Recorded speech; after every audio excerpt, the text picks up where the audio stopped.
Hello, everybody. How are you doing? Hello, Peter. Hi, Alex. Thanks for coming over. Thank you so much for hosting us. So, hi, everybody who is home. Good morning, good afternoon, whatever you are. Today, as you can see, it's a very special live stream because we are live from Manhattan, from Peter Hurley's studio. We have this very special guest today who's going to help us build our workflow for headshot photography.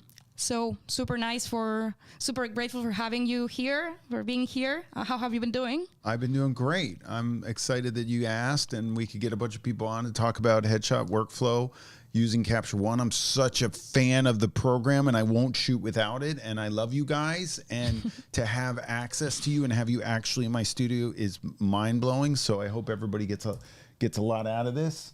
And thank you for coming, everybody. Thank you. So I wanted to start by asking to tell us a little bit about yourself for the people there who don't know you. Sure. I am a portrait and headshot photographer. I'm based in New York City. I picked up a camera in 2000. I was a model. I used to be really damn good looking.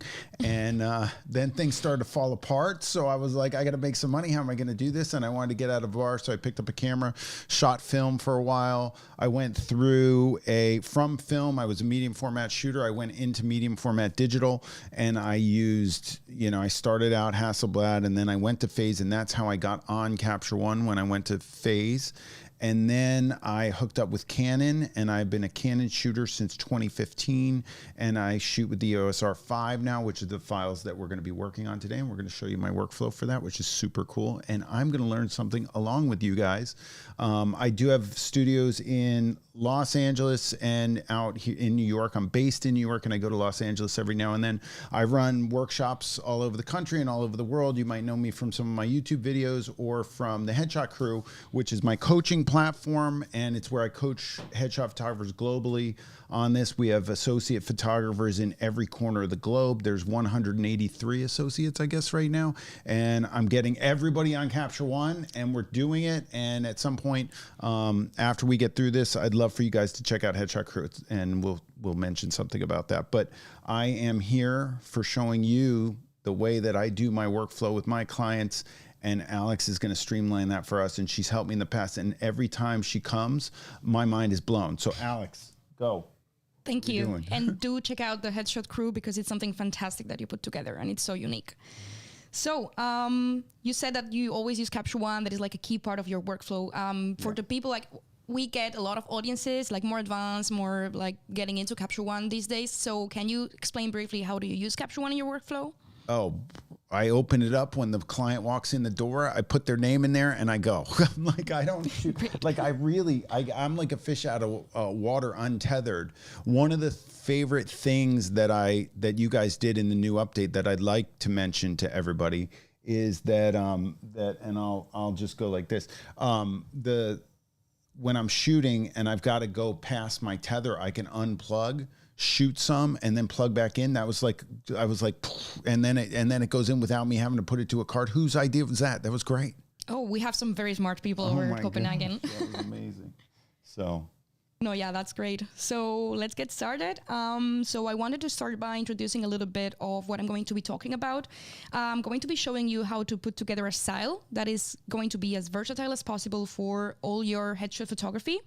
Oh, yeah, that's that one. Yeah. So we've done this in the past with the Headshot Crew. Everybody really appreciated it. So I thought that's what we would be doing today. So I'm going to start sharing my screen, but then you will still be able to see me or us or whoever Peter decides. So I have here a couple of headshots from Peter. Thank you for the raw files. And these files are what we're going to be working with today. I wanted to start with a couple tips before jumping on to the building the style part, because it's something that we talked about during the getaways. And I thought it was really useful for people. So first of all, I wanted to start by talking about the color profiles, the generic versus the standard profiles. Are we going to work on matte first? Yeah, sure. Do you have any preference? No, that's fine. It's just that it looks perfect here and it's a little bit blown out on that screen. But guys, it's perfect. I took this picture. I'm telling you, it's perfect. Oh, yeah, there's Nuria. She's beautiful. It's a little blown out up there, but that's okay. I didn't want us too dark. It's okay. It's just like on a small thing, but they are going to be seeing my screen. Perfect. All right, look at it on the screen, guys. Great. Okay, so first of all, I wanted to start by talking about the color profiles. So we are known for that, obviously, but a couple years ago, we created this new way to profile cameras, which is called Pro Standard. And those profiles were a massive improvement over the past profiles, which were called generic. And depending on what camera you have, it may be that you already have Pro Standard, but some of the older camera models, you can find both of those there. So I would always recommend when you do portrait photography in general to use the Pro Standard profile, not only because it works better and it gives you better color along the skin tones, but also because it's going to be better for preserving colors during your editing process. So if you don't know how to set it up, it's over here in the Style tab. And here in the ICC profiles, you can find your camera profile. And it may be that, as I said, you have either generic or Pro Standard. If I hover over them, you can actually see the difference. So I'm just going to duplicate this file and show you the difference. So I'm just going to clone this one. And here the first one I'm going to leave with the generic one. And the second one I'm going to use Pro Standard. And then we can compare side by side. And then you can actually see the difference, right? Holy smokes. Like the one on the left, you can see the more color variation, especially in the shadows. It's going to pump up the reds a little bit, so that's not typically what you want when you do portrait photography. And we're going to be talking a lot about reds on the skin tones today. Well, here on the right, where we have the Pro Standard, you can see that we have a better overall color, that it's more consistent, and I think in general more flattering. I think it just overall gives you a better starting point.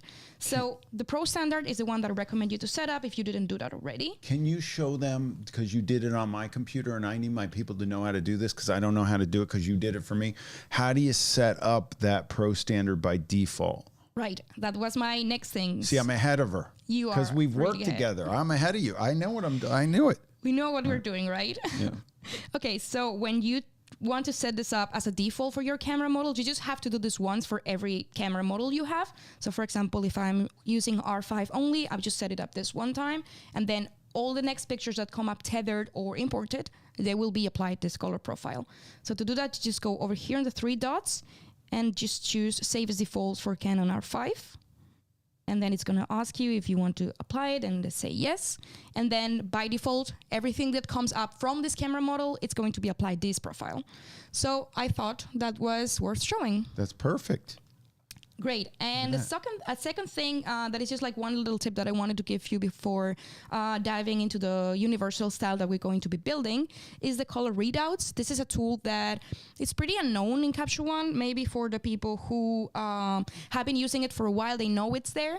But for some others, it may be a little bit harder to find. It's kind of hidden away, but I know you use it, Peter, and I think it's really useful. So I wanted to show you all where to find that. So it's over here on the toolbar. This is my trick.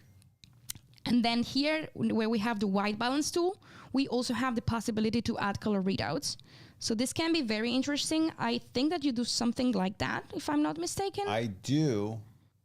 But do it. But I usually use it on somebody that's straight on. So I would use it on Avori or on Luke, the other two that we had, because they're more straight on. Once you turn.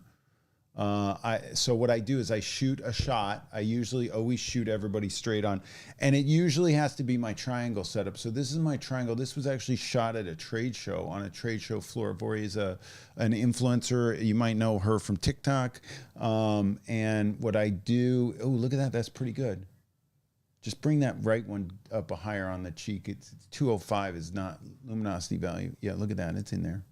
What I do is I usually spin it around and I try and find the hottest level in there, which right now it looks like 230. You hit 230. What's the highest on that side? So I'm a little bit off on her right side, just a little bit. 220 on the chin's pretty good, and 188 on the bottom. So the neck always has to be a little bit. I'm looking over here, guys.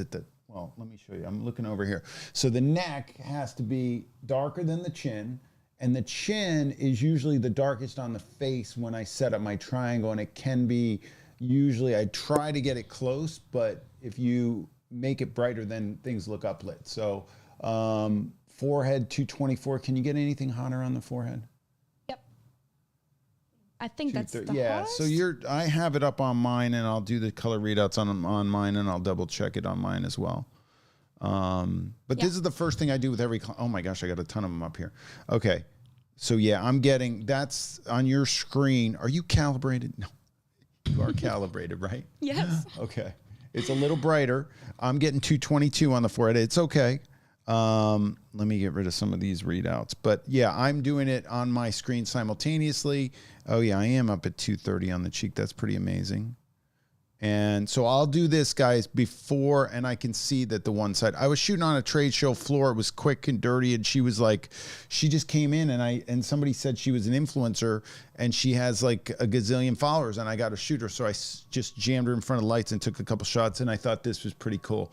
So we're gonna work on this one, which I do like. So I'm gonna end up putting this in my portfolio. Great. So yeah, we can start with this one if you like. Just to clarify, the reason behind the color readouts is because, as Peter said, like your monitor may be calibrated, it may not be calibrated, it may need to be recalibrated. So this is a very safe way to check your colors and make sure that you are somehow balanced. Like for example, here we see that we have a higher R value, which is indicating that there's a red cast on the face, or like the face is redder obviously than the rest of the parts of the photo. So that's fine. But like if it goes a little bit too out of hand, it can be an indicator that your image is too red, and then you have to work on your white balance. Also the Luma levels, the one that on the bottom, that's going to indicate the luminosity levels. So that's like a very good way to check if you have you're going like too hot or it's too dark. So this is like a really good indicator. So I just thought to show you. That's what I love to use. I use the luminosity values. Oh, you do only use luminosity values. That's what I really use. I'm looking at the color, but I don't really use the RGB values there much. I'm looking at the color on a calibrated monitor and then adjusting for my eye. But the luminosity is how I set up my lighting. So what I do is I do this test with the color readouts, guys. I do it right away. And then just so you know, one of the things that you can do when you shoot somebody, so you do a color readout on the forehead, the two cheeks, I call it the facial quadrants, the chin, the two cheeks, the forehead, and then I also go into the whites of the eyes. So if the inside of the eye has a higher luminosity value than the outside of the eye, that would be a normal behavior for lighting that you should do if you're looking for a nicely evenly lit image. If you're ahead of light convergence, then the outside of the eye is brighter than the inside of the eye, and that usually causes a shadow down the front of the face. I call it bug eyes. Humans are like bugs. They're attracted to the light, so they're always going to get closer to your light. You got to move them back. You got to put them in the right position, and then utilizing this program. I'm like the least technical shooter that I know, and I had trouble conveying what was going on in my mind to my students and to people who I coach. And this changed the game for me completely. This is very black and white. This is, okay, take the shot, do your color readouts on the face, and then talk to me, and then we'll go from there. It allowed me to open up the headshot crew to every single person at every single level, where they can send me a raw file, and they could pack it, which is like my favorite thing from the Hideaway, which we're going to talk about.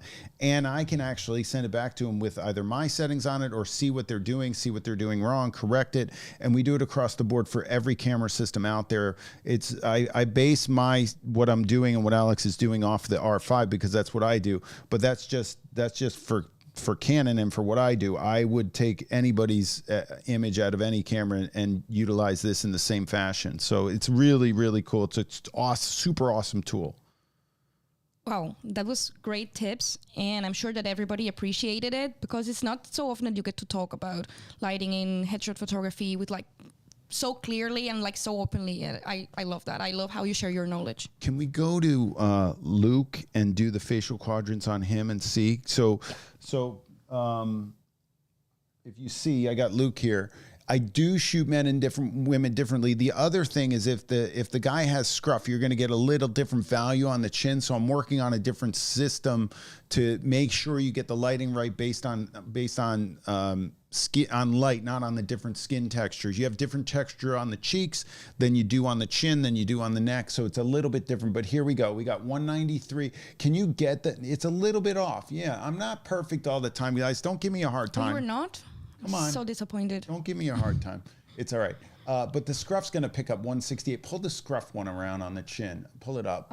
This one here? No, that one's fine. That one's dark. Yeah, there. Go find the highest value on the chin, like 180. I saw 184. Keep it there. 187. All right, good. Keep it there. Find the highest value on this cheek over here. This one here? That one. Either one. 200. Okay. So my goal, 206. Go to the highest value over there. So what else on the other one? No, that one was good. Go to 206. It was go up, and to the right. There.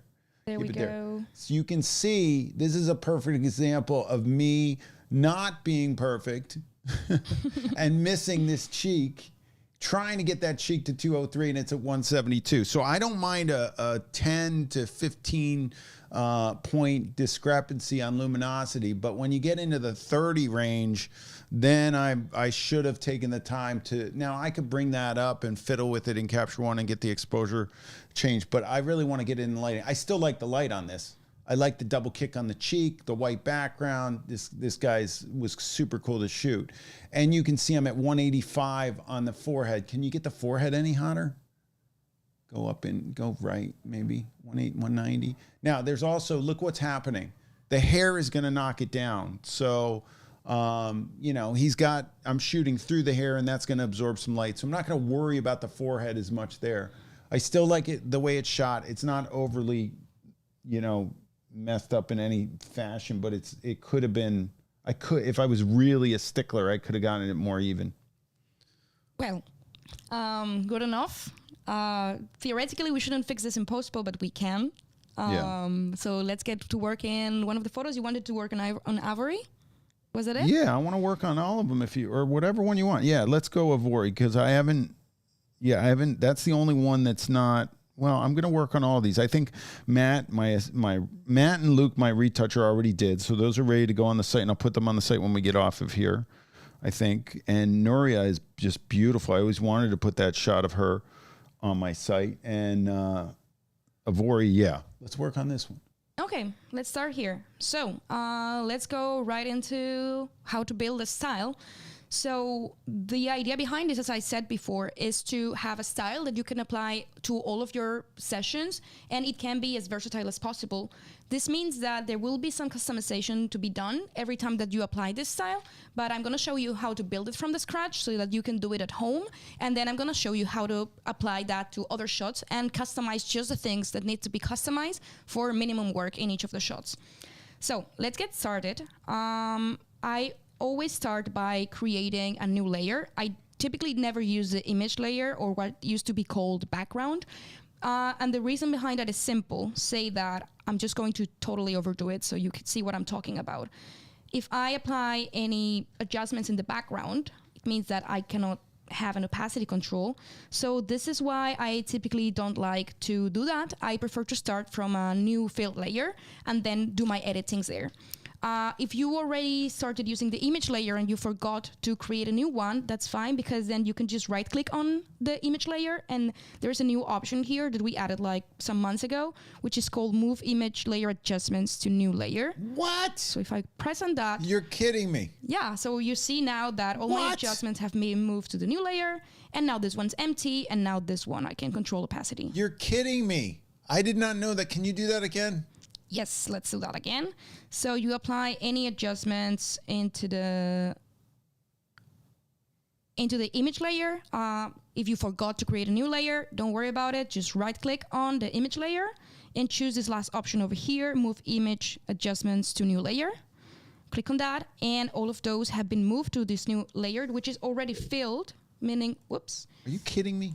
Like, guys, that's like, just that alone, and I know it's ridiculous that that's not such a big deal, but it is to me because I'm dealing with this and I'm not that technical. So to see that happening live, and that's going to save me so huge because I always work on the image layer without thinking, and now I can do this. Unbelievable, like mind blowing. I used to forget all the time too until I got my discipline to do it. But I was really happy when this option was created. So I love that. I'm just going to reset all of that, and let's start working here. Let's try to give our layers names so that we know what's going on. So this was going to be like the base layer, And what we're going to be doing here is just very simple adjustments that we're going to be doing overall the image. And this is not going to get it right straight away, but then we're going to be building more layers on top of these, and then it's going to make perfect sense. Bear with me. So what I typically like to do is I start with the exposure. So in this case, this is not going to be... It's a little hot. I don't mind if you take it down a little bit, maybe. Yeah, okay. I mean, it's okay on my screen. On that, it's hot. How is it on yours? Oh, it's fine by me now. You don't need the exposure to do anything? I took it down a little bit, like a third. Okay, all right. Maybe a little bit less, okay. Don't go crazy. I'm a perfectionist. Come on, I shot it perfectly. No, I'm kidding. It's okay. Do what you need to do. Oh, we're going crazy. And then so this exposure adjustment, actually maybe then we need to, I'm just going to put it here so that you can see the image starting to look better. But then we're actually going to remove this because we don't want the exposure adjustment saved with the style. And we're just doing this with the style in mind. So I will just remember to come and take it off before I save the style. But for now, let's just keep it there. And something that I really like to do is play around with the brightness and the exposure. So something that I like to do is taking up the brightness a little bit and taking up the saturation a little bit because that's going to give a little bit more light on the face and a little bit more color on the face. But then if it's too bright, after we do that, then we can just compensate with exposure a little bit. And while I've been doing this sort of editing, I started to realize that if you play around with the brightness and the exposure when you're doing portrait photography, it can get pretty interesting because when you take up the brightness and take down the exposure, some textures are going to start showing up because like the exposure is taking down like the whole signal, like the whole, the shadows, the midtones and the highlights, while the brightness is just going to be taking up the midtones.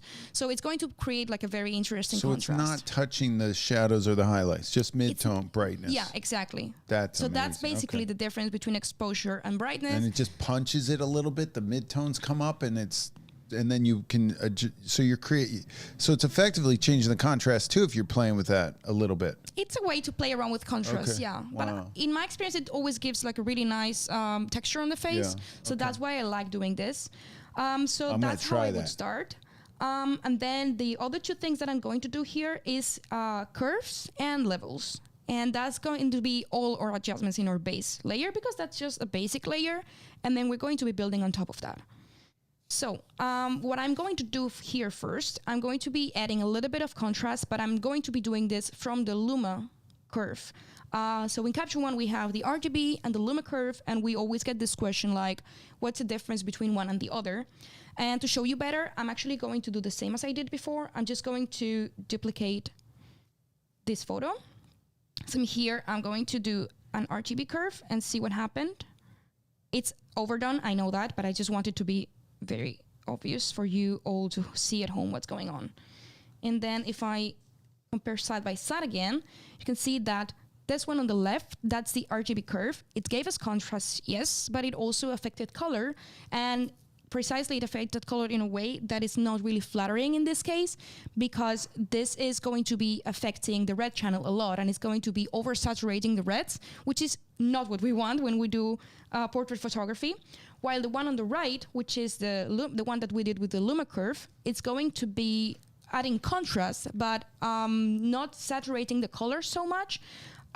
So it may be then that we have to play around with the saturation, or maybe what I'm going to be doing today even is like combining the Luma curve and the RGB curve so that we can have like a mix of both, and that typically works very well. If you go too crazy on the Luma curve and don't play around with the saturation, you can end up with very desaturated skins, which is not what we want. So in this case, we're going to be doing, as I said, a mix of both the RGB and the Luma curves. So I'm just going to get rid of this one and just staying here. Let's reset the curve.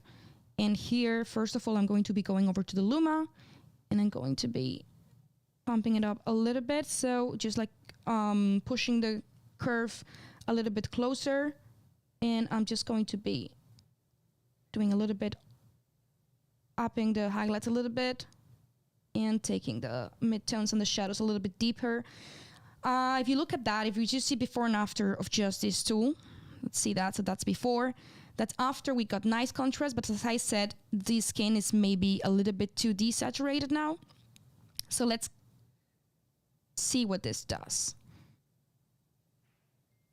So, yes, I don't know what you think of it. I think it's starting to look really well. It's you can see there. On Yeah, it's sort of different. Yeah. It's sort of different, of course. But I think this is looking good. We have contrast and we have overall nice saturation and nice color. Okay, so David is in the chat helping out with the moderation, as you can see. Sorry, I forgot to mention that. I can see that some questions are coming through. He's feeding them to me, but I'm going to wait for them until the end of the stream so that we can follow along.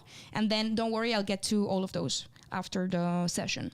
Yeah, guys, load them up. I'm here to answer questions too. So hit David with them and we'll get to them. Yeah, so thank you so much, David, for helping out. Okay, let's go back to this one. So that's my base layer. There's only one last thing I'm going to be doing here, which is just adjusting the white balance a bit. In this case, I'm just going to be... It looks warm. Yeah, it looks really warm. But what we're going to be doing is we're going to do like a generic white balance that's going to help us put the clothes in the right place, and the background, well, in this case it's black, so it's not going to be super different. But let's take a look at the global, not so much at the skin, and then we'll do the white balance for the skin in a separate layer in a second. This is going to be, let's say, around there. I don't like when pictures have too much magenta on them, and Canon does have a fair amount of magenta. I love Canon RAW files, by the way, but it's true that there can be a lot of differences to how different cameras render color. So it's something that we definitely have to keep in mind.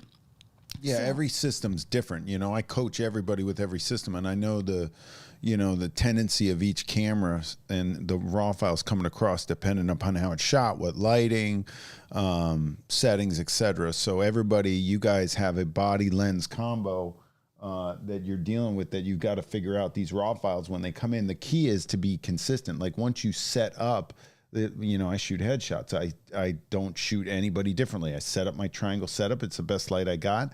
It's my Westcott Peter Hurley Cineflex kit, and it's in a triangle, and then that's it. So chances are very little changes unless I've got some ambient light issues. If I'm shooting in an office and I got to contend with the settings, once she gets this style, it's not going to be far off. I will adjust for different skin tones and skin types, and I've noticed that it's amazing. I think I'm all set. I think everything's good, and then somebody comes in and throws a monkey wrench into it because their skin is shinier, the texture of their skin. Some makeup artist throws on, or a person comes on without my makeup artist, and they're based out, and then everything's all yellow. I'm like, what's wrong? And I realize, oh, it's the base. So there's so many variables that you guys as professionals have to be in charge of, and that's why we're creating a style that's very just set up for you. It's a starting point. You're going to have to fine-tune every single human being that you photograph. Super important, but this is how we get there, and we get closer because hopefully you're using the same equipment. Right, so this is how we started the style. This is going to be just the basic layer. I'm not going to be doing anything else here, just if you were wondering what's before and after. So this is before, this is after. Well, still a lot of work to do, but it's off to a good start. Okay, so the next thing we're going to do is we're going to be taking advantage of the new AI masking features to create this super versatile style. And I'm just going to go to my layers and masks panel, and I'm going to choose subject. So Capture One is already creating a new layer with a subject mask. And the good thing about this is that this mask is going to be changing when we save it on the style according to who we are applying it to. So that means that the AI is going to read every image, and it's going to adapt the mask specifically to the subject. So that's how it's so versatile, really. Okay, so that's the mask. It's not pretty great. Like I was expecting better, but okay, let's fix it. Let's just get rid of this part over here. And okay, now we're good. I don't know why it was a little bit confused with the background. You can also see that there's a lot of flyouts, so we may need to refine the mask again. We would need to do this for every photo that we apply the style to, if we're not satisfied with how the subject AI recognizes it. So we can always come here, refine the mask, and that's going to give us. Wait, where does that do that again? Refine mask right there. Look at that. Yeah, look at just that. like right here. No way. You hit that, and then what do? Then it just readapts the mask to fit better with the corners and the flyouts and everything. It's really helpful. Wow. So I'm just applying What that. does changing the radius do? So the radius is like the amount of refinement that you want.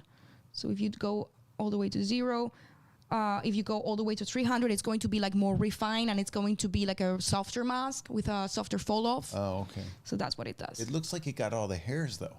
That's crazy. Yeah, if we wanted to be like very, very specific, then we could also get rid of this little part here of the background. But because the background is black in this case, I don't think that this is going to be doing a huge thing.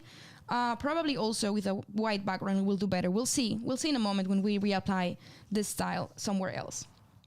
Okay, so now we have our subject mask. And what I'm going to be doing here is I'm going to be using the levels, and I'm going to start getting rid of a little bit of the reds, and then we're going to redo the white balance so that we have the skin exactly where we want color-wise. Okay. So first of all, it's just something that is like really probably like a good idea to do always or almost always when you're doing portrait photography, so that you make sure that we don't have any of that nasty red on the skin.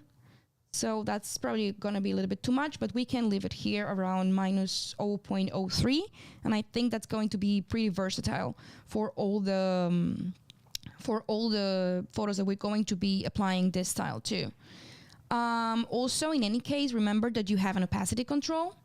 So if you want, you can control that in every one of your photos to make sure that you're just getting the effect that you want and you're not overdoing it. If maybe you are applying this style to someone else who doesn't have as much red on the face or something like that, it may be a good idea to do it. And even, we could also overdo it a little bit. That's on where I purpose. do it, right there. Around here. That's where well, that's a lot. Is that all right? Yes, it's all right, because then we're going to be doing is we're going to be taking down. Look at that. Everybody get excited. The opacities. So instead of saving the style with this layer being at 100% opacity, we are going to save it at 60%. So if we get the other case around where we have someone who has more red on the skin, we just need to pump it up a bit.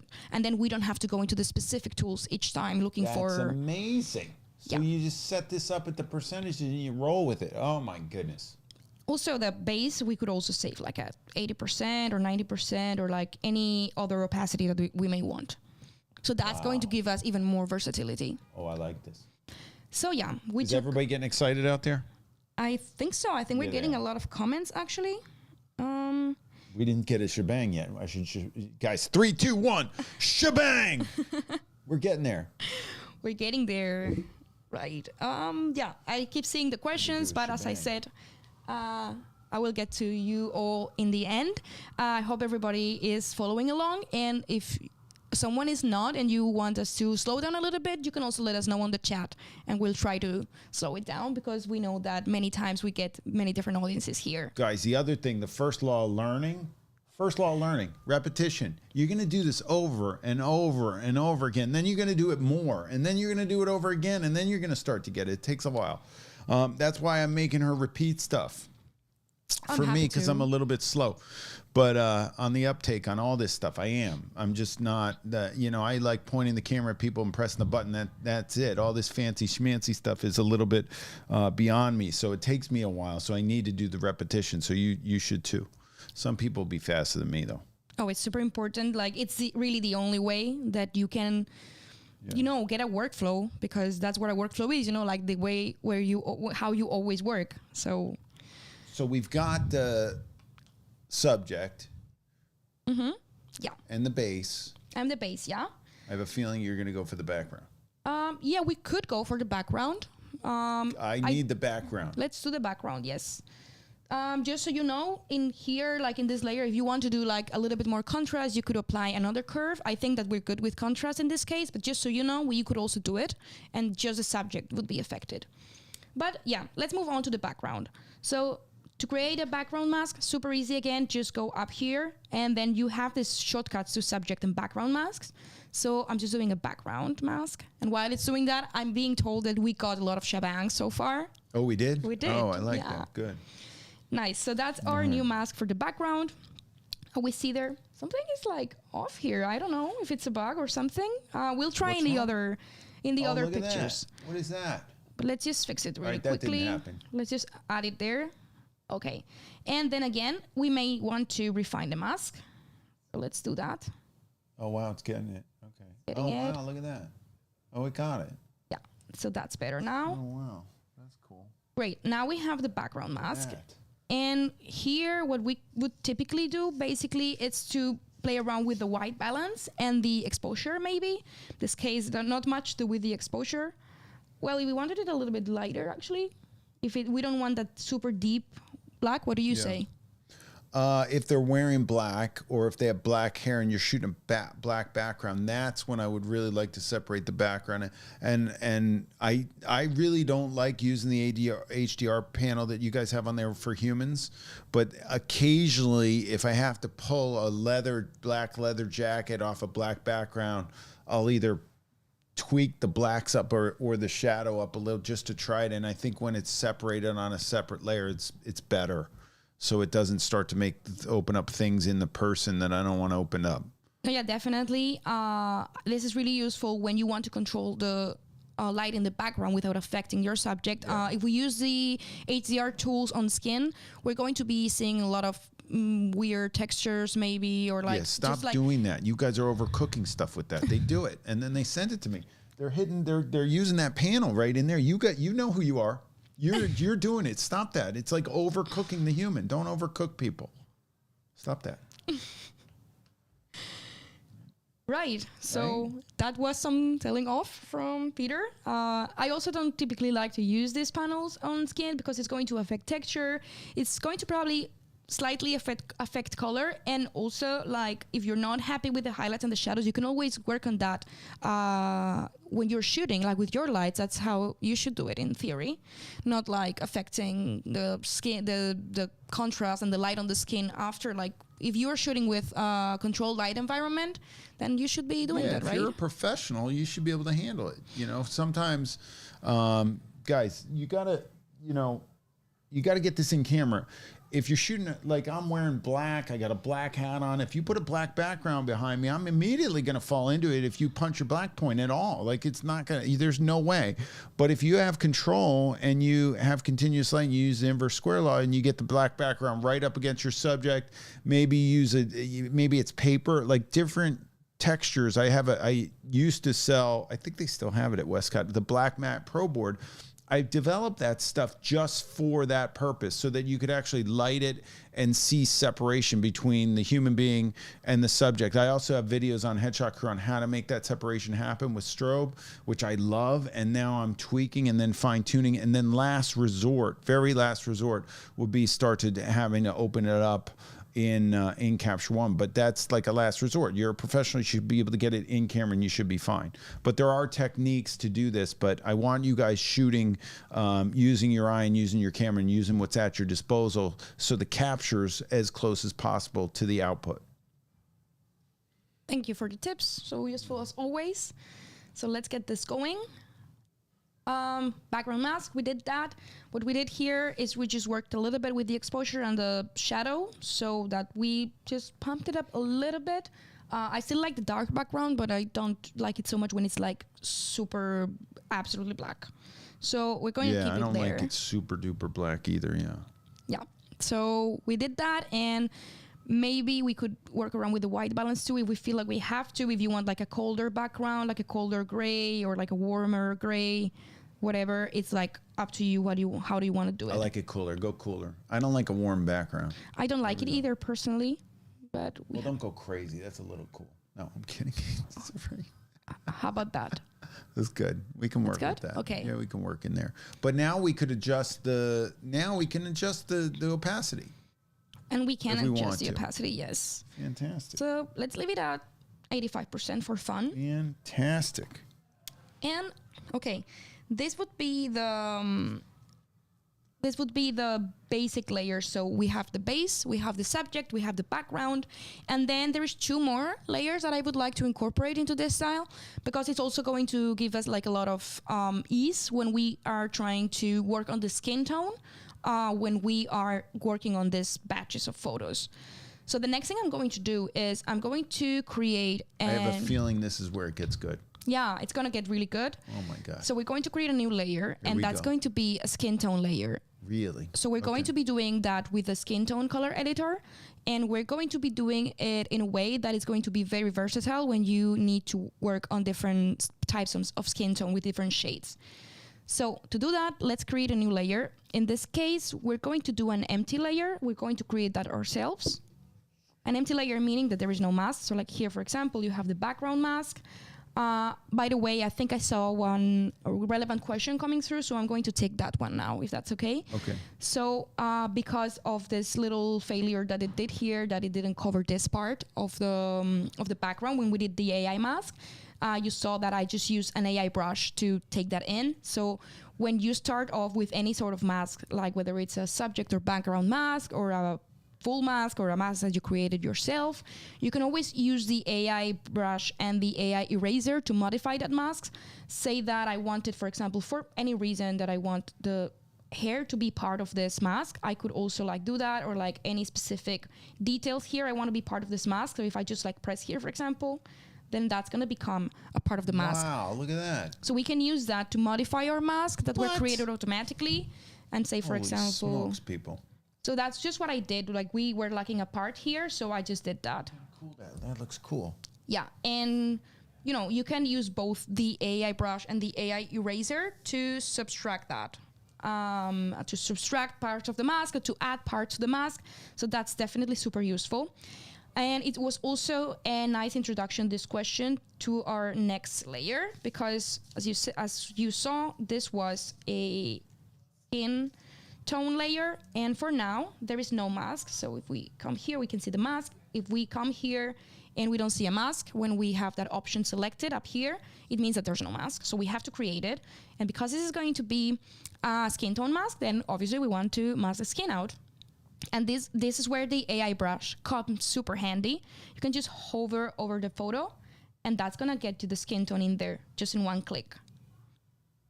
What now? The thing that we may not want, or like we typically don't want in a skin tone mask, is the lips, because that's like it's different shade of color and it typically needs to go its own way.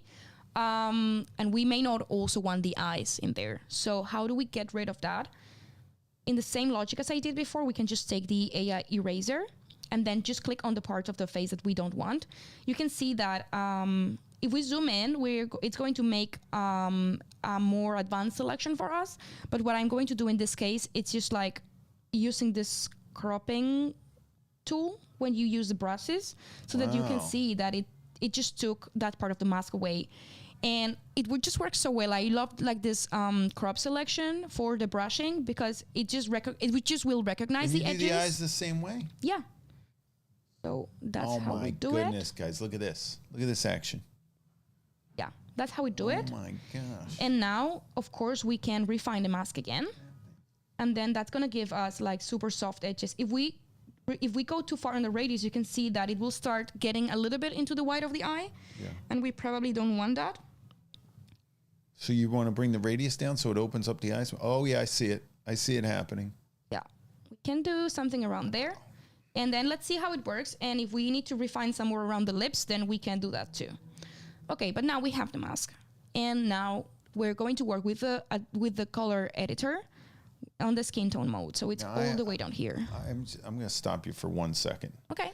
Once we get all these layers and everything, and I did a whole shoot with Vori, and I got, 30 images that I kept, let's say, can I apply all of that to each one and it will get the AI mask different for different positions that I put her in? No, this part of the mask you will have to do in each photo, because the subject and the background mask, they will be reapplied and they will be adjusted according to the subject. But this part you have to do with the AI. When you use the brushes, that's not going to save your mask automatically, at least for now. So because it's not like a subject or like a background, it's like something that you are selecting. I got you. So the AI cannot know what it doesn't know that it's skin. So I wouldn't want to save that in this thing then. No, but the mask will not be saved. So the way the style is saved is going to save the adjustments that I'm doing on the color editor, but not the mask. It's not going to save the mask? It's not going to save the mask. Oh, that's great. And then you have to just go in and put the mask. Exactly. That So mask you do has the to be put on. adjustments. The adjustments are saved in the style, and then you just have to do the mask. Okay. That's how it works. Wow, that's helpful. Yep. So But the layers are still there for me to do the mask. exactly. You'll So see. You'll see in a You're going moment. to show me this. Yeah. Okay. Everybody buckle your seatbelts. The first thing that we're going to All right, here do we go. before we go too far is we're going to put this down to 70% opacity. Just as we said before, that we have some wiggle room between different skin tones. And what I'm going to be doing now is just going to take this up so that you can all see better.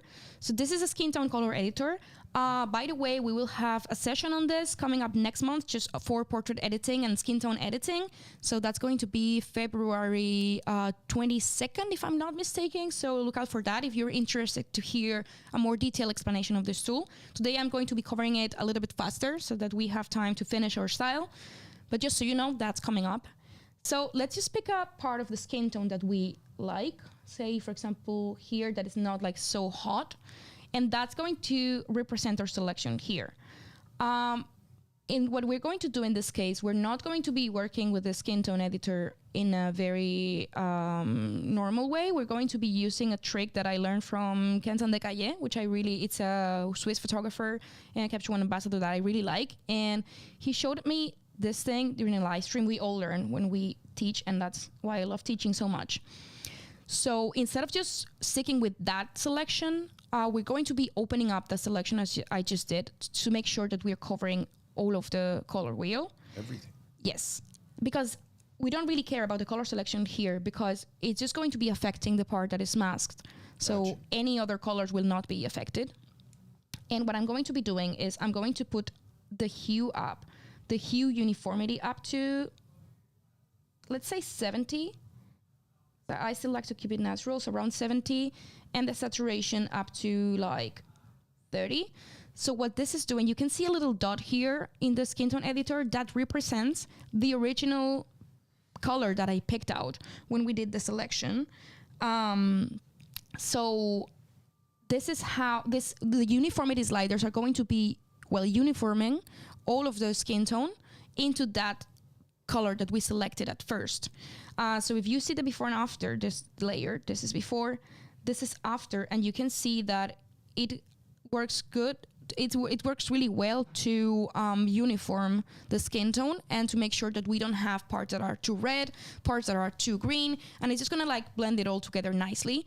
And then if we don't like that particular tone that it's giving us, we can always move this dot around manually.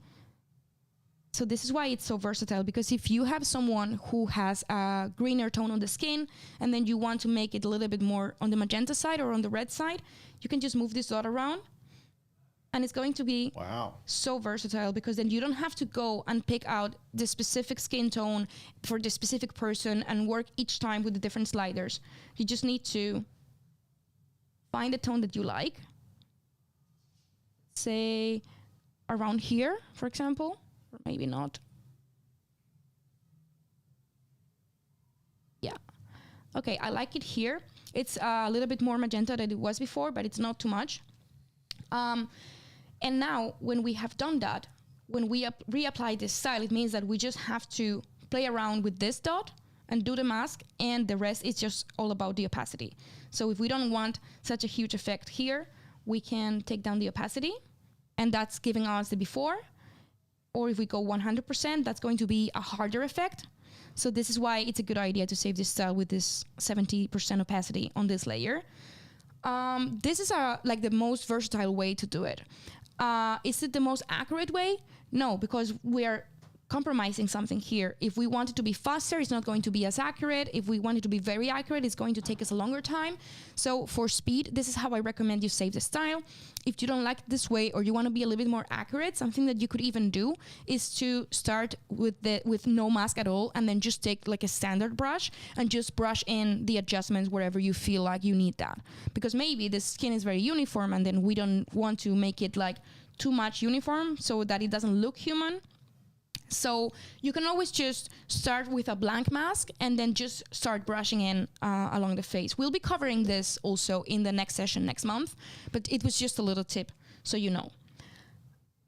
Actually, I think I'm going to go down to 60% in this case. So this is how we are doing the mask. And that's going to give us like a really good skin tone overall. I mean, her skin tone is like really great already. So there wasn't anything more to do here anyways. But we'll see how this adapts to the other photos that we're going to be applying this style on. So those are the basic masks. And then one thing that I like to throw on top is just a style brush mask. Inside the style brushes, there is all of these collections that you can use. And there, this one here on enhancements, there is this red skin reduction brush. So that's going to give you a regular brush. And then when you start brushing in, I'm just going to do it on the lips so it's visible. Do you do it on the skin layer? Wait for it, because the skin, the style brushes are built really smartly. So when the moment you pick one style brush and you start brushing, it's going to create a new layer for you. You see? It already did. Like I clicked somewhere and it doesn't draw on the layer you're on. It will create another layer and it will name it same as the brush. Yeah, exactly. So if we wanted to take some red off the lips, we could do that. It's not making a lot of sense in this case, but I just want you to see what it does. And then what I'm going to be doing, I'm just going to, in this case, I'm going to clear the mask out entirely because I just want the layer to be there for the style to be safe with this layer, but I don't want actually any red skin reduction on this specific picture. So that's how we are doing it. And the next thing that I'm going to do, I think that we are ready to save the style. Do you see any other thing that you would like masked out, or what do you think? Not that I know of. Okay, so let's go ahead and save the style. I mean, you holding back on me? Is this it, right? You're not holding back on me, are you? No. So I mean, I'll take it all, whatever you got. It is an EIP. Does that matter? Oh, no, it's totally fine. That doesn't, okay. It's not affecting anything. Okay. So what we're going to be doing to save this as a style, we're just going to the style panel. And here on the tool styles and presets, 3 dots again. Let's click on here and we just go save custom style. And then... Does it automatically pick all those checks off? Do we want all the other stuff checked off or no? Yes, we want it checked off because there's nothing going on in the other... There's nothing there, so we don't need that. Yeah, there's nothing there, so we don't need that. It's just going to automatically check whatever's been adjusted. So if it's not checked, it means that there's nothing to worry about there. Yeah. Okay. So actually, the only thing we have here is the base, the subject and the background masks that we did, the skin, and the red skin reduction. So that's what we want. You can see here that there's a little warning that's just going to be warning us that the masking will not be saved, but as we said, the adjustments that I did on the color editor will be saved. So once that we know that, actually one last thing that I had to do with, good for me that I remembered, I have to take off this exposure. Oh, you yeah, remember, you don't want yes, that to because I don't want that to affect everyone. That's something that we want to. Get your exposure right in camera. Stop fooling around. Yeah, we just want to customize that for every person. So now I'm going to save this as a style. All the layers are selected, so I'm going to click on save.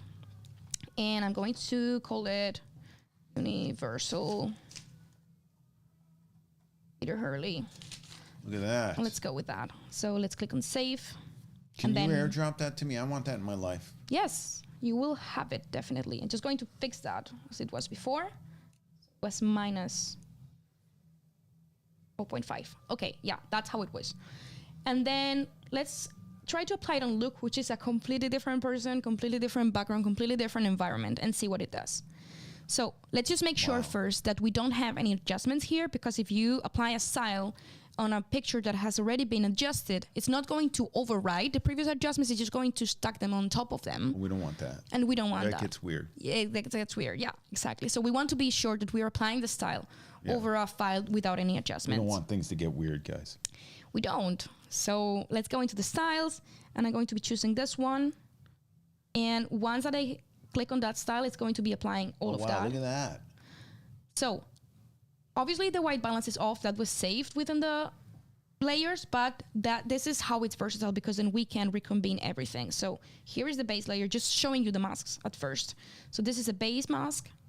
This is a subject mask, which was adapted. What do you mean it did it? Yeah, it did it because it's saved within the style. So that means that here you just have to do the exposure and the white balance or whatever you need to choose. It automatically did the mask for this dude? Yes. Wow. So the subject and the background mask are kept. In here, for example, we may want to refine again. Yeah. So let's go over to 300. It's going to work better. Still not great. We could do better here, honestly. We're still improving this, but let's just go for that for now. And here on the skin, what happened here is that if we go down to the color editor, you can see that the skin tone adjustments are there. And the only thing we need to do now is to work on the mask. So, how do we do the mask again? Like, we don't see any adjustments on this layer because there's no mask. But if we do now the AI brush thing, then let's just select that part. And then now it's being affected. And see, so this is before, this is after, and obviously we need to work around with this. First of all, let me take away the lips and the eyes again. Not like that. Not that part. So here, here. My mask. Oh, what did I do with the mask? Start it off again. Okay. Probably I just clicked where I shouldn't have clicked. Okay, so here is it, this is it, and this is it. So we're getting rid of that mask. If we need to refine, we can refine again. Somewhere around there. Okay, and now, so why is this so versatile? Because now we can grab this dot in the skin tone editor and then just look for the most flattering skin tone for this specific person. And because we are at the hue and the uniformity and we have the opacity control, we can decide how we want it to affect it. So in this particular case, this person we didn't adjust the white balance as well. So this is probably why he was looking a little bit too pale. So let's just go into the subject mask and adjust the white balance a little bit. I think that's looking good. And then the combination of that with the skin tone editor is going to give us a better skin overall, which I think it's looking good now. And then here on the red skin reduction, then we don't have anything going on. We don't have any mask. But if I just pick the brush, say that I want to get rid of part of the red on the lips, then that's going to be doing that. And because we are already on the style brush mask with the red skin reduction, that's exactly what it's going to be doing without needing to go around any other adjustment. So we just brush in and it's going to give us the red skin reduction. In this case, I'm also going to clear this mask because I thought the lips were good as they were. And then here, because we have the background mask, same thing again, we can work on the background separately. It's probably too cold here because it's white. So as you can see, it's super versatile. Like the masking is done, the basic adjustments are done, and the only thing you need to control really is for the white balance and maybe the exposure of the background and the subject. And then other than that, it's all good. And like just came from here to here in just a couple seconds with this style. So I think that this is really valuable. Any questions you have here, Peter? No, I mean, I see it. I know what's going on. I want to get that thing in my computer and start to mess with it. That's great.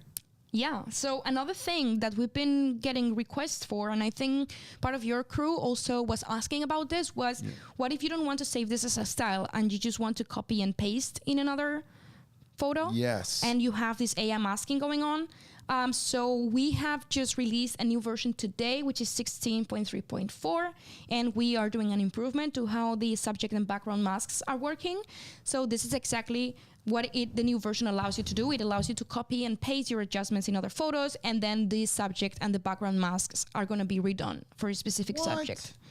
Let's try that. Wait. I'm going to take off the skin mask and this one because this will not be adapted. So it's just for this background and the subject mask. So I'm going to copy these. Let's use matte, for example, and then now I apply. And this is how it's doing it. We have the background mask. It did it. And we have the subject mask. Oh my gosh. It did it, and the settings are in there. You're kidding me. All right, I need that in my life. What do we do? How do we do this? And that's just a copy, the normal copy and paste? Yeah, that's just normal copy and paste. And that's in there now? And just that's in there upgrade? now, yeah. It's a free update, by the way. So if you're on 16.3 by now, just have to go into captureone.com. Just update it. Yeah, just update it. Yeah, just go into captureone.com, download the new version and install it. And then you'll be able to copy and paste while differentiating your background and subject masks. Guys, everybody that Do me a favor. Look, if you're in the headshot crew, go do that right now because we're going to work on it. James is our resident Capture One guy, and he does our platinum group, and he'll be working with you guys on Monday with this. If you have any interest in learning more about headshot photography, come join me at Headshot Crew. We're doing a Capture One special till Monday. If you want to register, you can get it's the same deal we're doing at Imaging USA, which is $250 off the subscription. So go use the code CAPTURE1 at headshotcrew.com and join us for a year and come check it out. Nice. Okay. So some people may be wondering if we're going to leave this guy looking like magenta and blue. And I don't think we should do that because poor guy. So let's just recustomize this style for... Look how handsome this devil is. Holy smokes. He's my friend. I'm just kidding.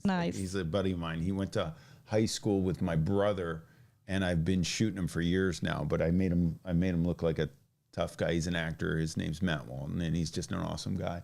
Oh, he has the actor vibe. Yeah, he's got the look, and he's got the voice, too. Yeah. He's super cool. Yeah, it's like kind of synesthetic because you can tell that this guy has a great voice, even though I don't know him or never heard him in my life. You can actually tell that he has a nice voice. So, yeah, just working around with the white balance on the subject. Let's go over to the skin tone editor. We may need to use some of the red skin reduction here, so I'm glad that we took this example. So let's just... Guys, here's an example of my key fill kick lighting. So I don't use the luminosity values the same because unless I want to check the luminosity on the shadow side, right? So the shadow density is over here. I can check out the luminosity and I use my fill light to open that up. Then you can use the color readout luminosity values that way, but I'm not looking for them to be even, obviously, because I'm shadowing it. So I'm just looking at ratios there. It's way different than when I do the triangle beauty light where I want everything as close as possible. This is actually, shot that way. I like shadowing up men and showing the angularity of their faces and his stuff, and especially him, the way this guy looks. He's got such good genetics in there that I wanted to shadow up his face, make him look like a tough guy. You did. It's a really nice photo. So yeah, let's just fix the skin a little bit. So I think like on the background and maybe a little bit. Yeah, I think that's good. So background and the base adjustments are really working well for all the photos you can see. So this is a basic adjustment. You see that looks actually much better now. So we got the subject mask, the background mask, and then we just redo the skin. As I did before, just pick the AI brush, pick the skin tone, get rid of eyes and lips. Just like so. Let's refine the mask. As you can see, as Peter said before, it's all about repetition, really. So let's just apply this. And now we can go on to our... Okay, that's looking so much better now. So see before and after. This is before. This is after. And because of the skin tone editor that we managed before, it's looking already so much better. If we want to try out how other tones look on his face, just grab the dot and move it around. But I think that just the way it was before was perfect, so I'm just actually going to leave it there. And that helped a lot with the red skin, but maybe if we go a little bit closer here, you can see that maybe this part is a little bit more red, this part here on the ears, we may want to get rid of that. So this is where this brush comes in really handy. So we just take like the normal regular brush, it's making it a little bit bigger, and just brush in where you want that red skin to be gone. Look like how that really helped over there. Here on the shadows maybe a little bit. So what we are doing here, if I press M, so you see the mask, you see that it's like a super lazy mask, but that's okay because it's just affecting what we need to affect in a really soft way. So you're going to be able to get away with that. They're asking us to repeat the discount code, Peter. Do you mind? No, I don't mind. It's Capture One. Just Capture One on the Headshot Crew. Go to headshotcrew.com, click register, and use the code. Yes, it's Capture One, all one word. Perfect. Thank you for that. Yeah, headshotcrew.com, upper right-hand register. It's $250 off the gold or platinum annual subscription. If you want to try it for a month, you can try it for a month, but we're doing the discount off gold or annual platinum and gold subscriptions. And you can always DM me on Instagram if you have any questions.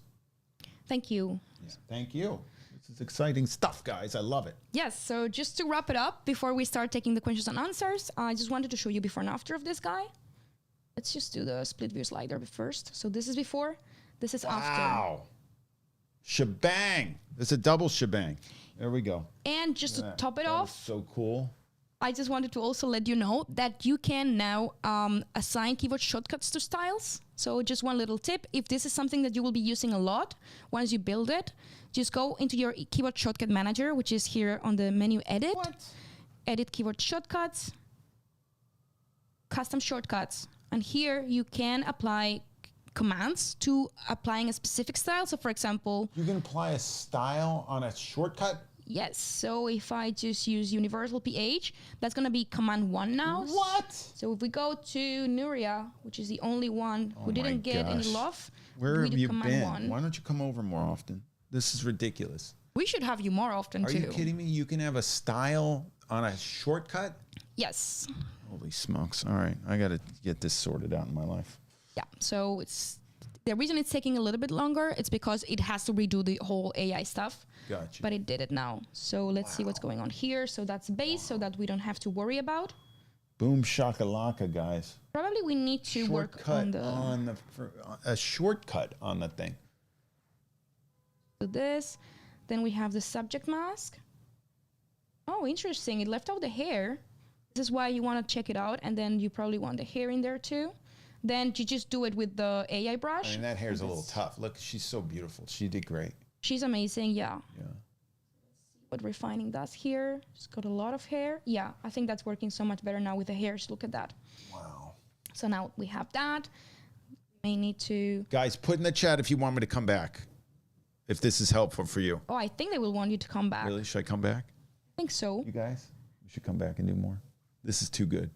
It's looking a little bit too green, so let's do this with I the white can't balance. see the chat. I'm just assuming that a bunch of people put shebang or something in the chat that I got to come back. Right? I think so, yeah. We'll see. We'll take a look at the chat in a second. Right. So now we have the background mask. Oh, yeah, interesting. So we took it as a part of the background. Let's just get rid of that. And now it's good. And then we just refine again. Finally looking better. So it's a little bit too cold, actually. But you see the logic. I hope you are understanding the logic. Like we're just... there was a lot of shebanging, David's saying. Yeah. All so right, good. Nice. Fair I enough. guess that they're liking it. So I hope that by now you're getting the logic of this style. Like what you want is just to be modifying like the masks at least as little as possible and diving into the actual sliders as little as possible. So basically we're just going to be using white balance and exposure most of the time. I love the shortcut. Can you just do that one more time? Yeah, it's just here on edit keyboard shortcuts, and here we have 3 tabs actually. You want to go to the third one, custom shortcuts, and then you just choose the option that you want to do.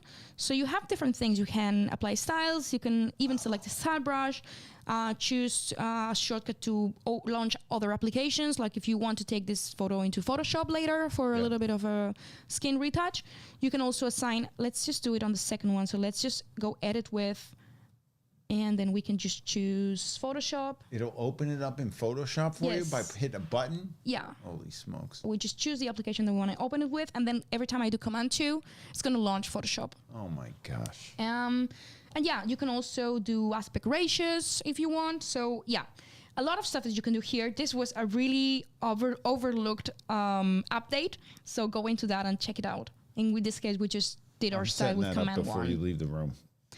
That's awesome.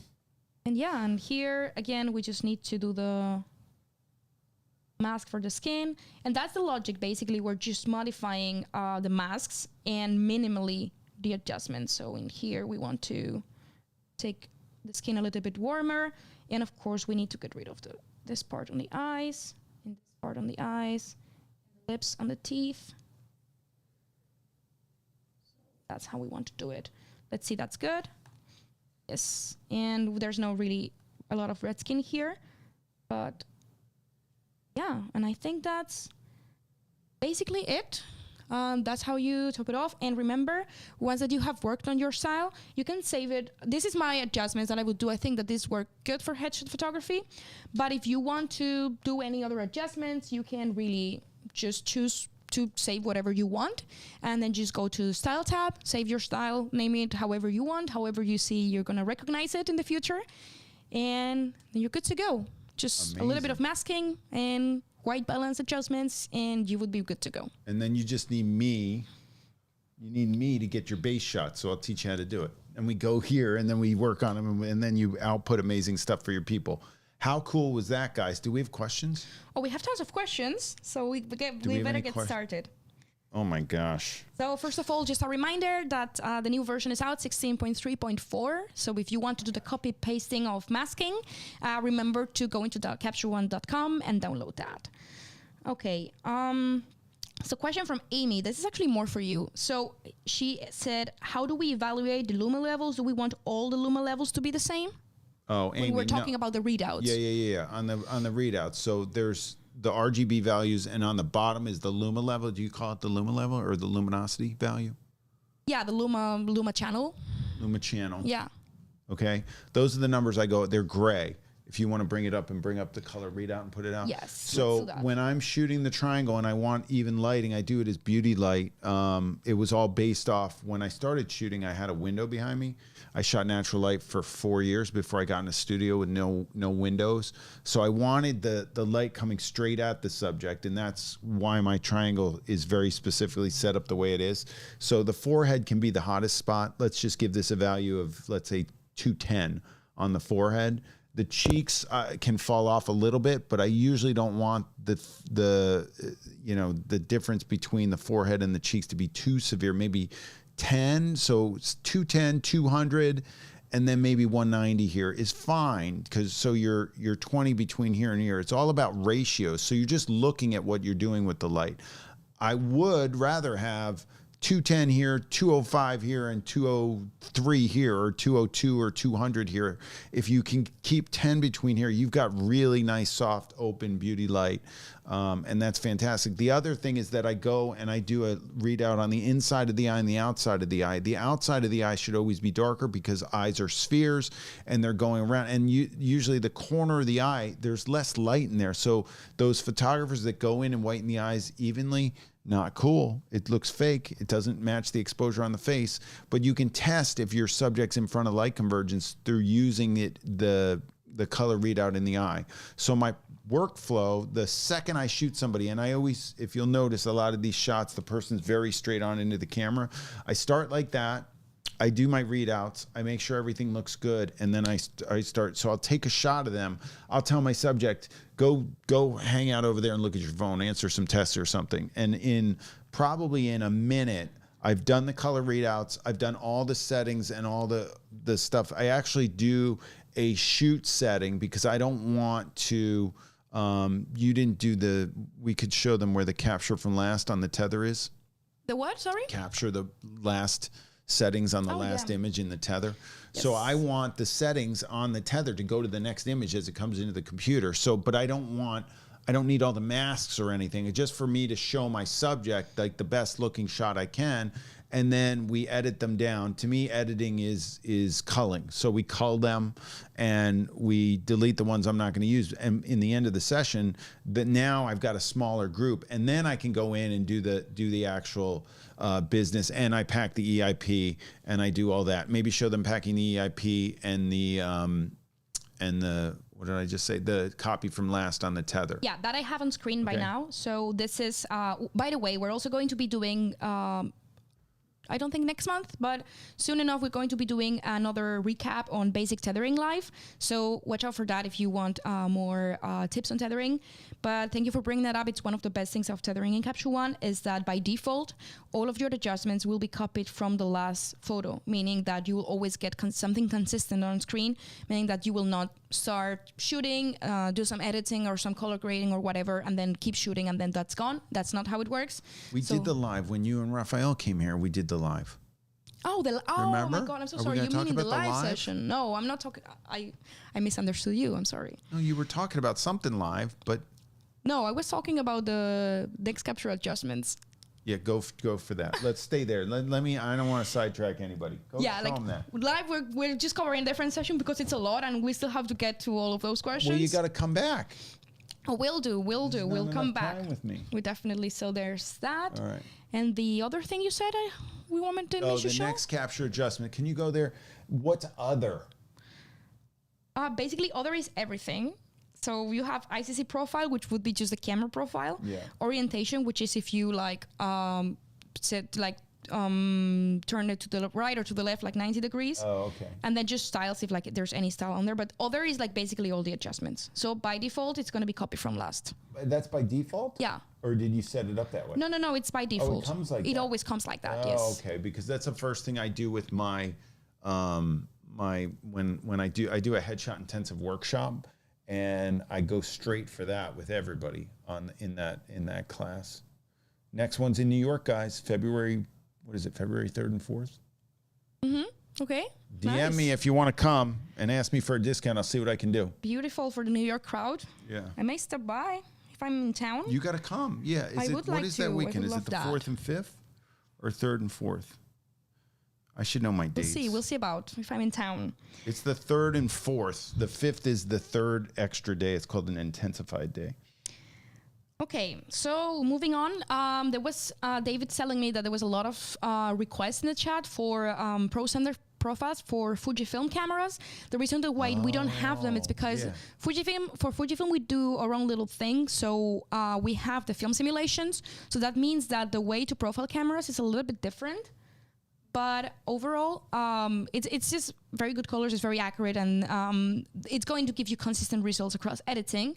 But if you would really like to see the Pro Standard profiles, you can put in a feature request. David, if you would be so kind to leave that on the chat, and then we will take it with Fuji if that's something that you would like to see. Okay, some questions also about tethering and connections and troubleshooting.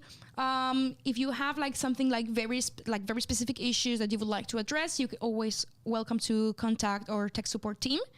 And if you want more generic, a more generic workflow with like good recommendations and like a good setup, just look out for the tethering session that we'll be doing very soon here on the channel. And okay, more questions. I'm happy to do a tethering session in here with you guys. We'll bring somebody in. That would be so and do cool, something. actually. Yeah, we'll take your word on that. We'll be working on that. I'm going to do it. You guys want to see me shoot somebody tethered to capture one? We'll do it. So, good. We go through the whole workflow. So, good question from Antonio. How can I remove red magenta skin tone? So, for the red skin tone, I would recommend to use the red skin reduction brush that we were using before. It's going to get... That goes real fast, though, so use the opacity, right? Yeah. So just use the red skin reduction, and if what you have is actually magenta more than... Let's just take this one because he had like a little bit more of red. Let's just unclick this so that we can see a little bit more red. And let's just work on the brush. So, here. So let's just work on the brush, just like grabbing a regular brush. And I'm brushing it out. And here we actually have... And he's red. He's trending red. Look at his neck, everything. There's red all over this. Because I turned it off. human. Like I turned off the skin reduction, the skin adjustments. That was on purpose, just to show them how this works. So this, by just brushing in, you can get rid of a fair amount of the red skin. If your problem is with magenta, you can always control that either from the levels or the curves. So by taking away some of the red, you can also take away some of the blue, and that would give you a fix of the magenta. If you're not super comfortable with the levels and curves, you can also do it from the white balance. It's going to be like less pure in a way, but you can probably get away with that. So it's like a really nice way to do it. Like the simplest way is just using the style brush. Okay, that one I already took before. That was about adding Such or a good-looking shot. removing. Look at that sucker. Such a good shot. I took that. Good, yeah. All by Are you a myself. photographer? Nice. So that one I already took about adding and deleting bits of the masking through the AI brush and eraser. Okay, one from John. If you have just edited your subject mask, would it make sense to create a copy of the subject mask and invert it? Well, I see your point, because if you already refined it, it could be that the background mask is looking better when you invert a mask that is already refined, but we're not doing that here because we want the AI masks to be saved within the style. And if you just do like a copy mask and then invert, that's not going to be recognized by the software as an AI mask, which means it will not adapt to the other. Right, use the AI, guys. Yeah. That's going to be better. Just use the AI and refine the mask whenever you need to. That would be like the best way to do it, so that you make sure that. Alex, we should have worked on you. Didn't I shoot you? You got a Peter Hurley headshot. Why didn't we work on you? No. No? Why not? Not today. Right. I'm just a trainer today. No, I'm just saying. I don't want to be the model today. No, I'm just saying we could have worked on your face. We could have. You don't want to do that. I understand. But like working on your own face? No, that's strange. I wouldn't want to work on my face either. Although it's, I don't know. Maybe some people out there. Yeah, like no, that. You're all right. Don't worry. Okay. As long as the shots are okay. I mean, I did take them. Oh, there's one for you, Peter, from Tom. What is your makeup person's preferred base makeup? As your okay, yeah. Makeup person's preferred base. Yeah. I would say that, I mean, base is so important. One of the things about base is it trends to be warm. So Shiseido has a more pink base built in, a base that's more tends toward pink. And believe it or not, it sounds terrible, but it works really well because I'm not good with all the yellow in a lot of bases, and it doesn't match skin tone that well. And the pink, especially for different skin tones, will actually mesh into the skin a little bit better. So you can look into Shiseido products. Thank you. There was 2 questions coming up then, and they kind of tie back to each other. So I'm just going to tackle them both in the same time. So one was about the AI brushes, like the crop selection with the AI. And then another person was asking. This is your department. That's not me. No, that's for me. Yeah. I'm just explaining the 2 things that I'm going to be resolving in the same time. Okay. Killing 2 birds with 1 stone. And then another person was asking, should you add a mask for the eyes? So I'm just going to add a mask for the eyes. And then the answer is yes, you can definitely do that if you want to. Just remember that if you want this to be versatile, if you add another layer where you have to do masks, you're adding another layer of complexity. And that's going to take you a little bit longer. But yes, definitely, you can do another one for the eyes whenever you want. So and be careful when you start messing with the mask on the eyes because it'll start to look fake quick. Yes, it's something that you need to keep in mind. Don't overdo it because sometimes when you put too much brightness or saturation on the eyes, they start to look like they are like retro illuminated. Is that a word in English? Yeah, it just looks crappy. Yeah, like a robot sort of, because like it looks like the light is coming from behind the eyes, and if we know how light works, we know that's not how it works. Like it's just light bouncing off our eyes, not coming from our eyes. Yeah. So that's how you would do it. And so let's just do this for fun. Let's get a little bit closer here. Let's grab the AI brush. I mean, his eyes are like deep set and dark. What's the brush gonna? Oh man, it's picking it up. All right. Yeah. So if you zoom into the photo, then the AI is going to recalibrate and it's going to reread the photo so that you can select smaller elements. And this is why in this case, it's just not doing the whole skin like it did before. You can zoom in and just get like a closer selection. So in this case, just like by clicking, I can get the eye Guys, this is a good example for eyes. So he's got deep set eyes, heavy brow, and I'm side lighting him. So if I bring the eyes up in this one, it will look so weird. Like I'm not going for bright eyes in this particular picture. So I'm not going to do that. When photographers do that, it cheapens their work. It's designed for shadowing. So obviously if he's got a deep brow, his eyes are going to go darker. Otherwise that would be weird. So when photographers take this type of shot and bring up the eyes, to me, it's strange and unusual. Stop doing it. But yeah, but just for fun, let's do the masking, and then we'll show them how it looks like and what you think they should avoid. Okay. I think that's fair enough. All right. So yeah, let's just mask the eye. It did a good job like that, but because they were asking me to demo again the crop selection, let's just do it as a crop. So just basically just draw a crop across the part of the photo that you want to mask. And then when you let go, that's going to be added on your mask. Because we have like That's pretty incredible. We have the eyelids and everything. Let's just refine the mask. That's what happens if you go too far in the radius. It's going to spread throughout the whole face. So we don't want that. So let's just keep it. Oh, there it is. Around Look at that. there. And that's even better. Look at that. Yes. And now what would happen if we start going too crazy here? Let's just do saturation and brightness. I guess that's where most people use. And now if we take a step back, so that's before and after. Well, that's not that horrific.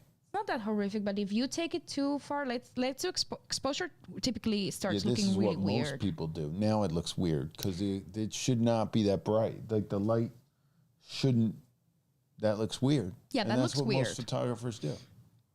So stop doing that. If you really feel like there's a need for you to work on the eyes, you can get away with that probably if you use the brightness and saturation, but just don't use the exposure. Look, if you're definitely. Gonna do that, be careful with it. One thing is maybe taking the red out a little bit, but other than that, I'd be careful with that, guys. Yeah, but just so you know that this is how it works, and this is why I didn't do it. For that reason, and also to keep things simple. And if you do want more light in the eye, you're going to feather your light more, meaning that you're going to aim your light so that you're shooting more. I don't aim my lights directly. If I aim my light directly at him, then the light's going to hit the lid and he's going to get a shadow in his eye, actually, because he's deep set. But if I aim the light at his chest, the light kind of sprinkles into his eye off the side of the light, and that's feathering, and then you'll get more light in the eye. So do that rather than, futzing around with all this stuff afterwards. If you can get away with it, you'll get a better image. It won't look fake to anybody, and then you get light in the eyes, and you get. The other thing is that continuous light to get the pupils down will give you more iris color, and you want iris color out of your eyes. So big pupils generally are obviously black, so you're going to get more color out of the eye if you get the pupils down. So if you are shooting strobe, put a modeling light on as bright as you can, or put a big window behind you that makes them look outside if it's daylight and brings that pupil down. That's important, and that'll help your eyes look better too. Right. So thank you for the thorough explanation. As always, there's a couple more questions for you.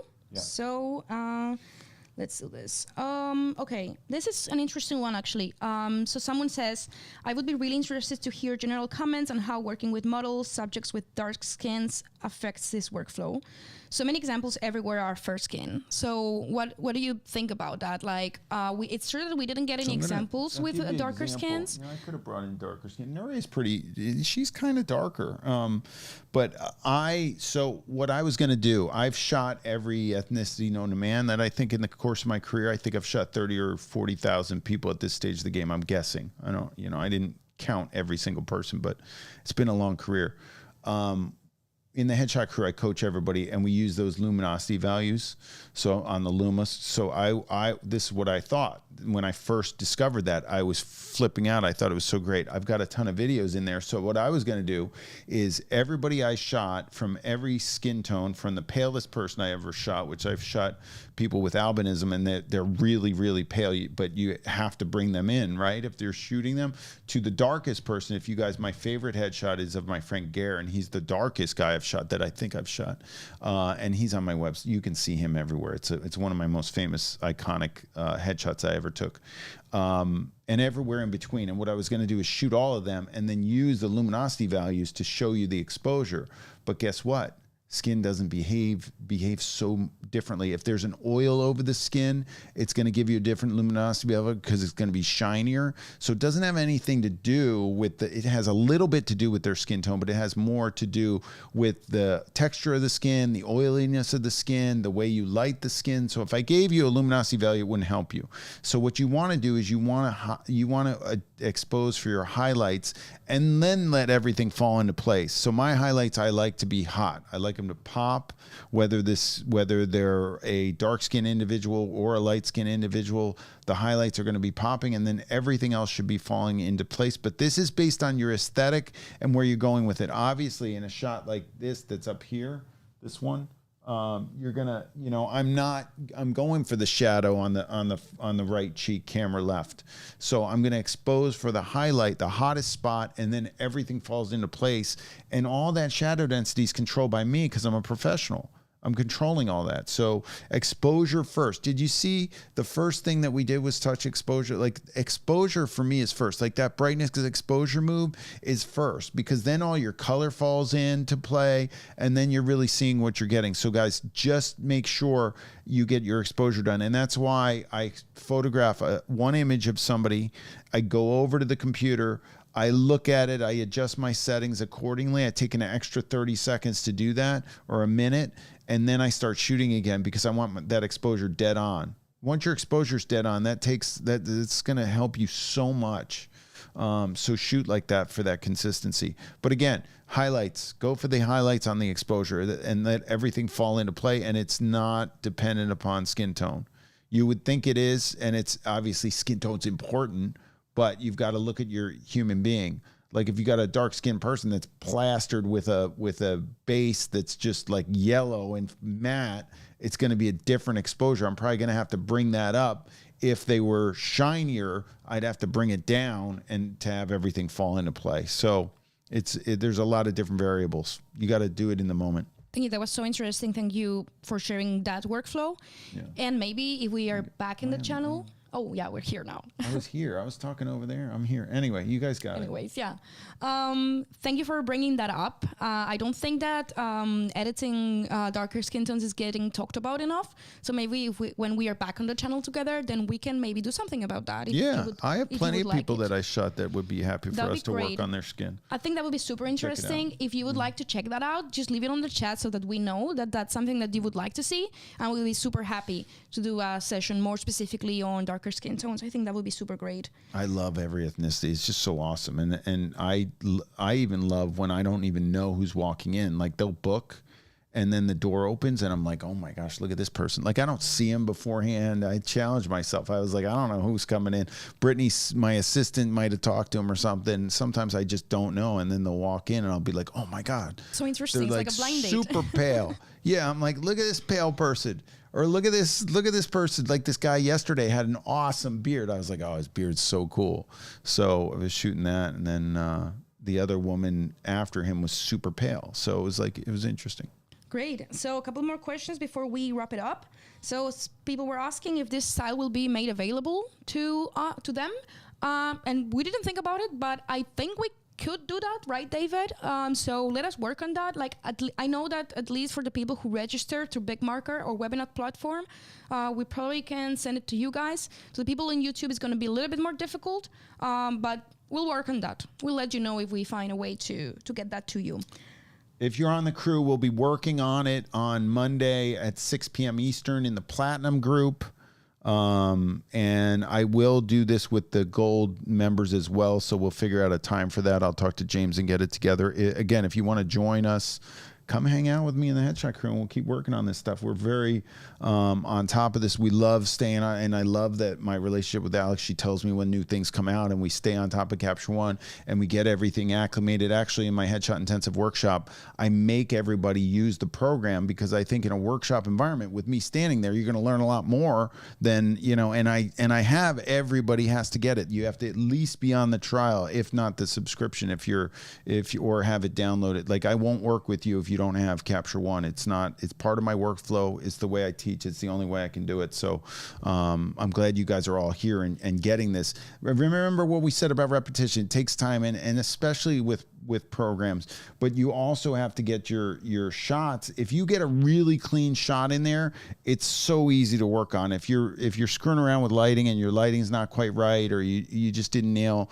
the exposure or something like that, you got to work on that first. But then once you get it into Capture One, can fix those things for you, but you don't want to minimize that. You want to nail your shots first. I've got a recipe for you if you want to learn that. So I'm happy to teach anybody who wants to come my way.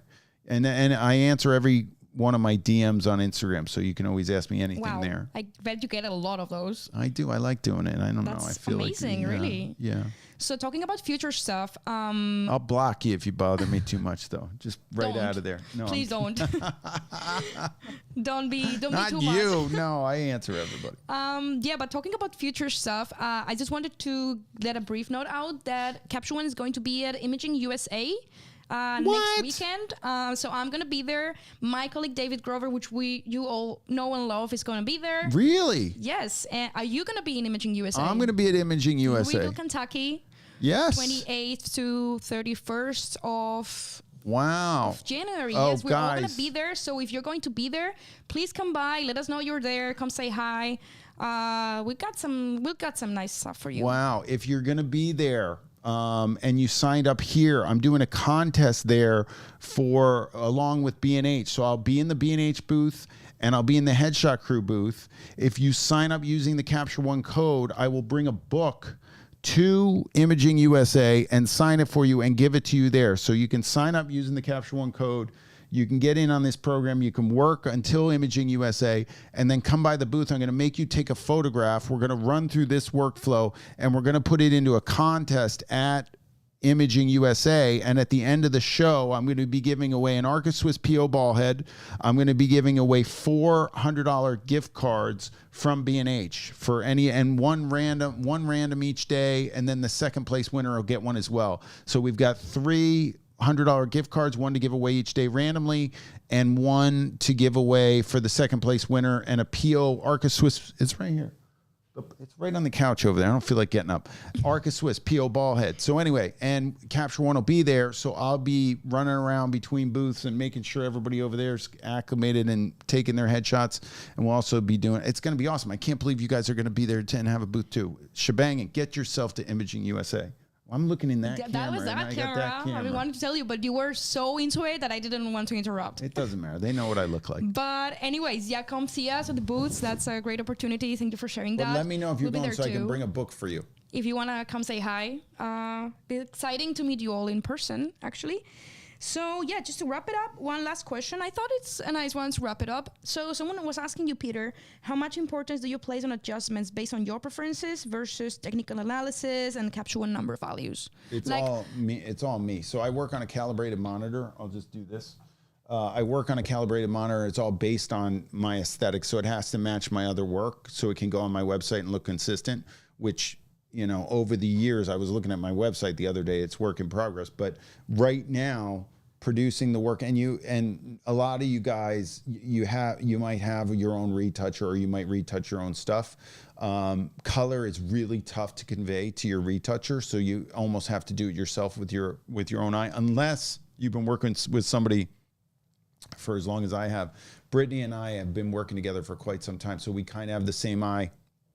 Also, packing this as an EIP thing has been huge for me because Brittany's, since COVID, she's been remote more. She's in the studio too, but we're sending EIPs back and forth to each other, and we're looking at the images on different devices. We're calibrated on the monitor. I do everything by eye on a calibrated monitor, and that's the way I coach. So it's not so technical. It's more based on what the final output's going to be that people are actually going to see, which is important to me.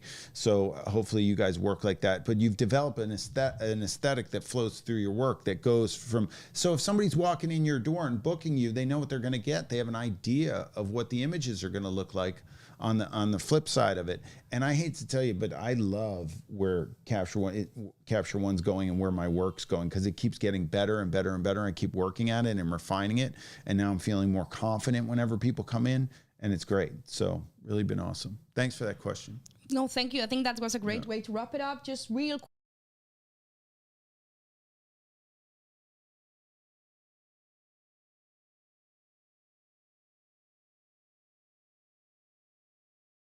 Notification. You can also subscribe to the channel. Oh, you're wearing your camera, Peter. What? Want to change the camera? Oh, yeah. I'm looking down at where are we going? Here? Yeah, I think that's good. Yeah.